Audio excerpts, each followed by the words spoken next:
Cape York to the Kimberley, the Torres Strait to Tasmania and across the Central Deserts. Indigenous rangers are protecting nature and transforming lives. Feral cats, buffalo, camels and pigs destroy native plants and prey on vulnerable wildlife. Noxious weeds and destructive wildfires threaten the survival of Australia's natural heritage.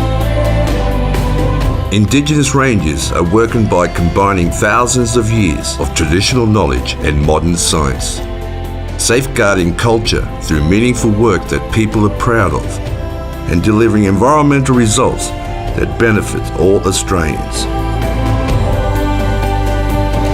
But the task is huge, and vast areas of Australia remain unprotected and unmanaged. We can have more rangers to protect our land, to inspire our kids, and to look after our country. More Indigenous rangers are urgently needed to protect Australia's precious and unique places. Add your voice to the campaign calling for more Indigenous rangers.